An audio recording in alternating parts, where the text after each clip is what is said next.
तो अब तक की कहानियों में हमने बहुत सारे क्रिमिनल, सीरियल किलर और साइकोपैथ के बारे में बात की, बट इस बार ही हम सॉन्ग हा यून के बारे में बात करेंगे कि ये कैरेक्टर असल लाइफ में आखिर है कौन, सिंस की ये कहानी इस सीरीज की लास्ट कहानी होगी।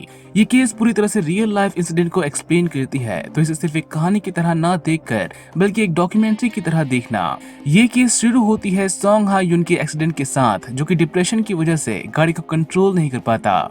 डिप्रेशन एक तरह से आपके डिसीजन मेकिंग एबिलिटी को खत्म करने लगती है और इंसान सिर्फ पेन से निकलने की कोशिश करता है, फिर उसके लिए उसे कुछ भी करना क्यों न पड़े। फ्रेंड्स और फैमिली साथ हो तो ठीक, नहीं तो सिर्फ मौत ही नजर आती है सामने।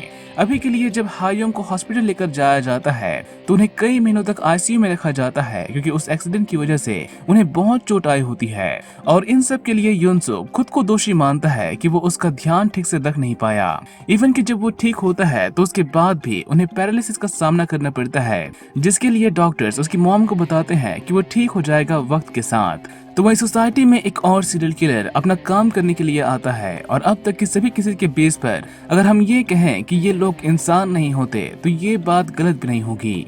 ये लोग बाहर से भले ही इंसान हो, बट इनका डर, इनका गुस्सा इन्हें अंदर से बहुत ही भयानक बना देता है, एक जानवर की तरह जो कि हमेशा ही अपने शिकार की खोज में होता है। और यही बात एक सीरियल किलर को एक नॉर्मल किलर से अलग बनाती है। इस पर्सन का नाम होता है कांग हो सुन। ये असली किलर का असली नाम है, जो कि इस तरह से दिखता है। ये काम करता है बॉडी मसाज पार्लर में, बट काम के खत्म होने के बाद ये एक सनकी बन जाता है, क्योंकि ये वुमन को इसलिए मारता है क्योंकि ये उन्हें मार सकता है।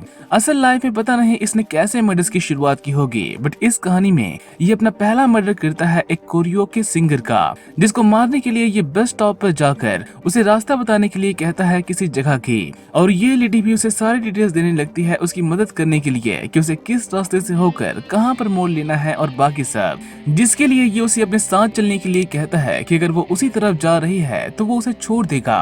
साथ ही वो उसे ये भी कहता है कि उसे रास्ता याद नहीं रहता, ताकि उसे उस पर ज्यादा शक न हो। बट फिर भी ये लेडी मना करती है कि वो बस के आने का वेट करेगी, और ऐसे ही वो बहुत सारे बहाने बनाने लगती है फॉर हर ओन सिक्योरिटी।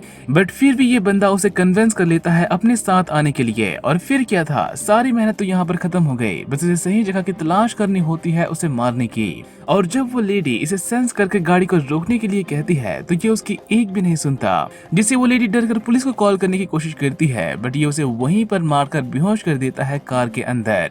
और फिर उसके बाद वो उसकी बॉडी को बैग में डालकर उसे किसी नदी में फेंक देता है उसे ठिकाने लगाने के लिए। और इस केस को देख रहा होता है कैप्टन पार्क। ये पर्सन इतने सालों में भले ही ना बदला हो, बट इसका बिहेवियर जरूर बदल गया होता है, स्पेशली एनालिसिस टीम के लिए।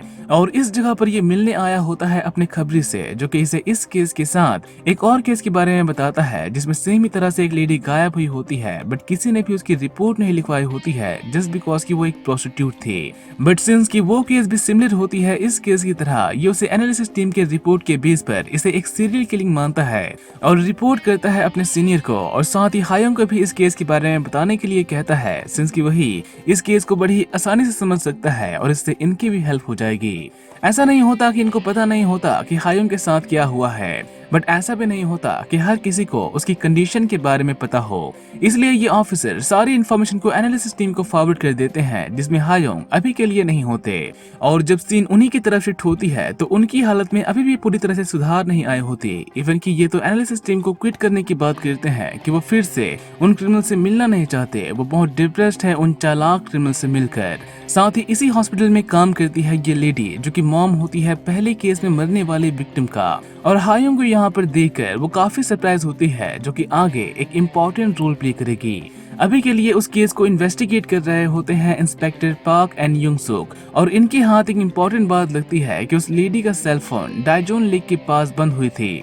बट सिंस की कोई सीसीटीवी कैमरा नहीं होता, ये कुछ कह नहीं सकते कि वो अकेली गई होगी या किसी के साथ। और साथ ही उस इलाके में चलने वाली बसेस से भी इन्होंने पूछताछ की होती है कि अगर वो लेडी उनके बस में चढ़ी हो। साथ ही ये खुद भी उस जगह तक जाते हैं जहां पर उसकी फोन की लास्ट जीपीएस लोकेशन मिली थी, बट फिर भी इनके हाथ कुछ भी नहीं लगता, क्योंकि ये लोग इस बात को इग्नोर कर रहे होते हैं कि वो लेडी एक अनजान पर्सन की गाड़ी में नहीं बैठी होगी। तो वहीं कुछ दिनों बाद वो किलर फिर से निकलता है शिकार पर, और वही तरीका अपनाता है जैसे कि उसने पहले विक्टिम को मारने के लिए किया था। इवन कि वो उसे डराता भी है कि ये इलाका सुनसान है और उसे इस तरह से अकेले नहीं रुकना चाहिए। बट जब वो फिर भी मना करती है उसके साथ ना चलने के लिए, तो ये भी वहीं पर रुकने की बात करता है कि जब तक कोई बस नहीं आती वो वहीं पर रुककर उसका ध्यान रखेगा और हर दूसरे मिनट वो उसे कन्विंस करने की कोशिश करता है जिससे ये लेडी मान जाती है उसके साथ चलने के लिए। बट इससे पहले वो उसकी गाड़ी में बैठती ठीक यहीं पर आती है एक बस जिससे उस लेडी की जान बच जाती है। तो वहीं ये गुस्से में फड़फड़ाने लगता है उसके जाते ही।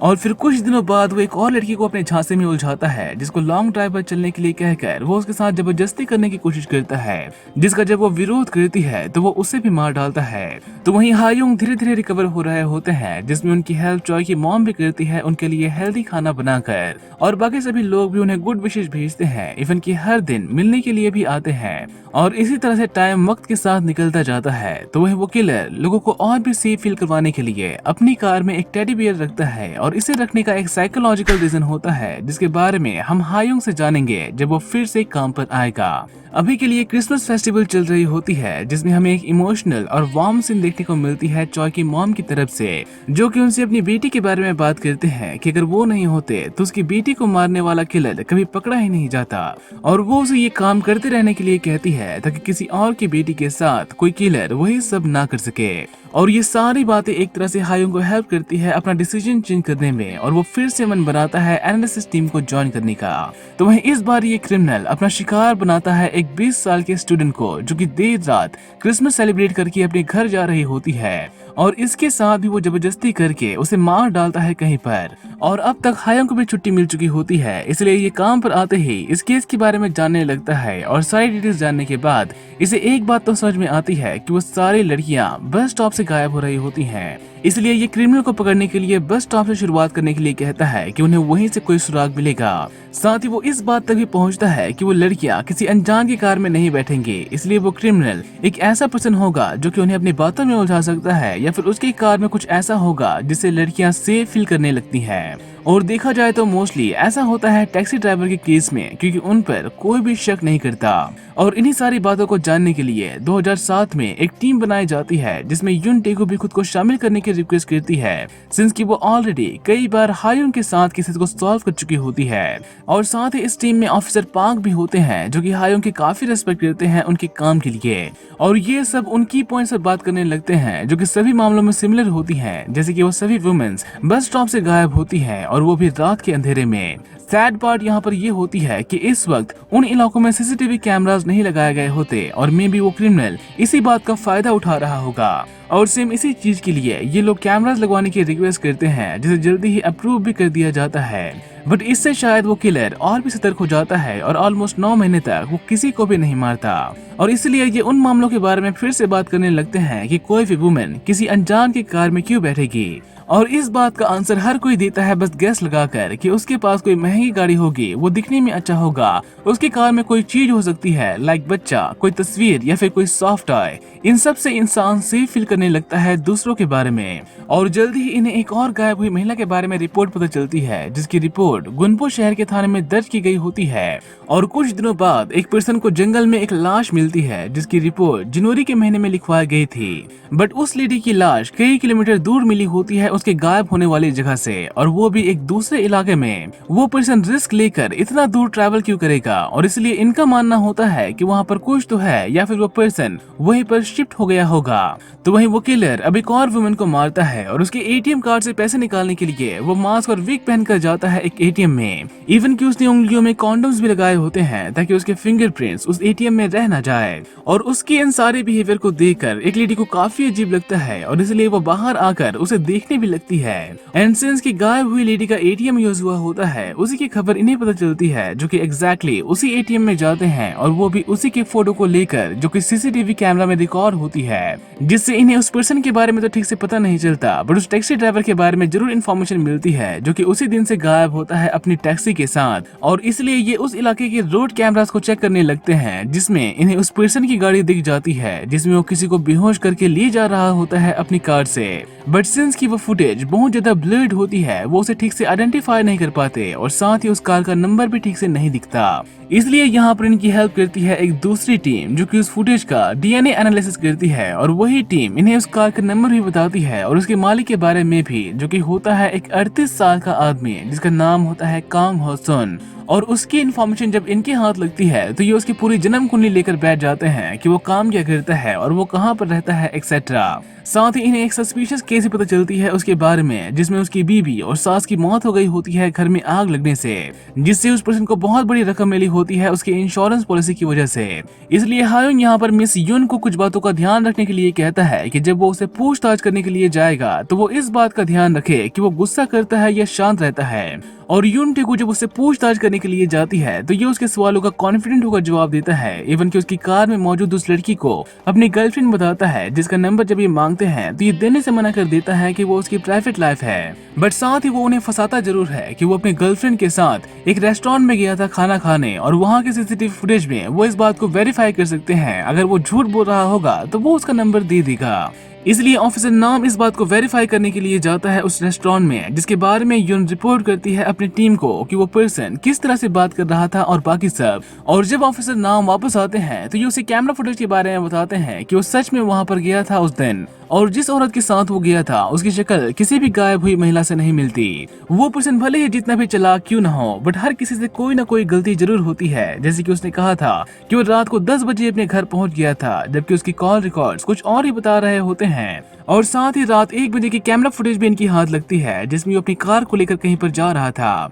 और इसी के बेस पर हायोंग उसके घर की तलाशी लेने के लिए कहता है कि अभी भी उन्हें कुछ मिल सकता है। अगर वो चौकन्ना हो गया तो वो सारे सबूतों को मिटा देगा। बट इन सब के लिए इन्हें चाहिए होता है सर्च वारंट, जो कि इतनी आसानी से तो इन्हें नहीं मिलता। बट फिर भी ये इस बात की रिक्वेस्ट जरूर करते हैं कि उन्हें शक है कि उसने अपनी बीवी और सास को भी मारा होगा इंश्योरेंस पाने के लिए। तो वही यून टेगु वेट कर रही होती है उस पर्सन के शॉप से बाहर आने का, ताकि वो जैसे ही बाहर आए वो उसे पूछताछ करने के लिए थाने ले जा सके। बट जैसे ही ये लोग उसे पूछताछ की बात करते हैं, वो पर्सन इन्हें सर्च वारंट दिखाने के लिए कहता है कि अगर उनके पास सर्च वारंट होगा तभी वो उनके साथ चलेगा, जो कि अभी के लिए तो इनके पास नहीं होती। और साथ ही ये लोग उसी कार में एक डॉग के साथ एक फोटो भी देखते हैं, और साथ ही एक टेडी बियर भी, जैसा कि इन्हें शक होता है। अब एक तरफ जहाँ पर सर्च वारंट की मारामारी चल रही होती है, तो वहीं ये बंदा पूरी तरह से अलर्ट हो गया होता है, और इसलिए ये सबूत मिटाने के लिए अपनी कार को ही आग लगा देता है, ताकि अगर कुछ रह गया हो उसकी कार में तो वो पुलिस को न मिले। और इस बात की रिपोर्ट करने के लिए ये सुबह कॉल करता है पुलिस को, जिससे इनका शक और भी यकीनी बदल जाता है, और सर्च वारंट के साथ ये जाते हैं उसे अरेस्ट करने, जो कि अभी भी भोला भाला बनने की कोशिश कर रहा होता है, जैसे कि उसे कुछ भी नहीं पता। इवन कि ये तो पूछताछ में भी कोई भी सहयोग नहीं करता, और खुद की हथकड़ियां खोलने के लिए कहता है कि उनके पास कोई भी सबूत नहीं है उसके अगेंस्ट, और इसलिए वो उसे हथकड़ियां नहीं पहना सकते। इवन कि वो यहाँ तक ये भी कहता है कि उन्हें कुछ भी नहीं मिलेगा उसके घर से, जिसका आंसर शायद ये हो सकता है कि उसने सारे मर्डर्स अपने कार में किए होते हैं, जिसे वो ऑलरेडी जला चुका होता है।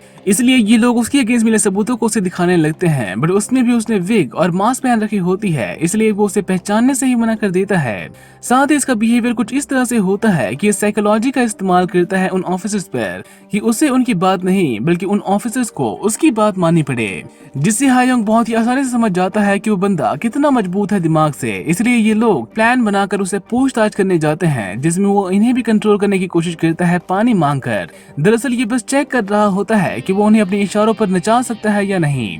बट हायोंग यहाँ पर उसकी बात नहीं मानता, और उसे सिर्फ तभी पानी देने की बात करता है जब उसे सच में प्यास लगेगी। और यहाँ पर सिर्फ माइंड गेम्स होती हैं, जिसमें हायोंग उसके दिमाग से उस पर्सन को ढूंढने लगता है जिसको वो सबसे ज्यादा चाहता हो, और वो पर्सन होता है उसका बेटा, जिसको लेकर ये गुस्सा हो जाता है जब हायोंग उसे ये कहता है कि उसे तुम पर शर्म आएगी जब उसे तुम्हारे क्राइम्स के बारे में पता चलेगा।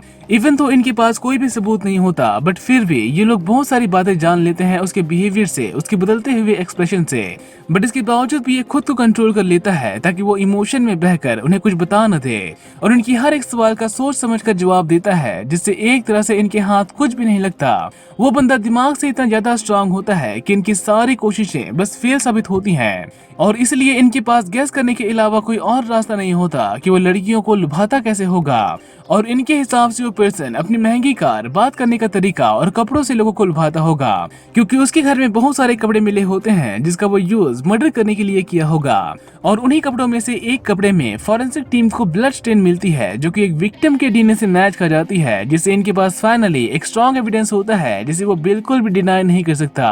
पर इसकी भी एक कंडीशन होती है कि वो सिर्फ यून टेगु से बात करेगा और उसके अलावा किसी और से नहीं, और हो सकता है कि ये उसे इमोशनली ब्लैकमेल करने की सोच रहा हो। और इसीलिए हायोंग उसे इंस्ट्रक्ट करता है कि वो बस उसकी बातों को सुनती रहे और इस तरह से दिखाए कि वो उसे समझती है। और एग्जैक्टली यून ऐसे ही करती है, जिसमें ये उसे लोगों को मारने का रीजन बताता है कि वो किसी वजह के लिए नहीं बल्कि वो लोगों को इसलिए मारता था क्योंकि उसे मजा आता था ऐसा करने में। उसने बचपन में एक सीरियल किलर के बारे में सुना था और उसे लगा कि वो भी उसी की तरह है और इसलिए वो लोगों को मारना शुरू किया। और उसकी कन्फेशन के साथ रीएनैक्टमेंट करवाई जाती है कि उसने किन जगहों पर कितने लोगों को मारा, जो कि असल लाइफ में तो ये 8 लोगों को मारने की बात को कबूल करता है, जबकि प्रोसिक्यूटर उस पर 10 वुमेन को मारने का आरोप लगाते हैं और उसके सारे गुनाहों के लिए इसे मौत की सजा सुनाई जाती है 2009 में। बट ये अभी भी जेल में सड़ रहा है क्योंकि किसी को भी वहाँ पर फांसी पर लटकाया ही नहीं जाता।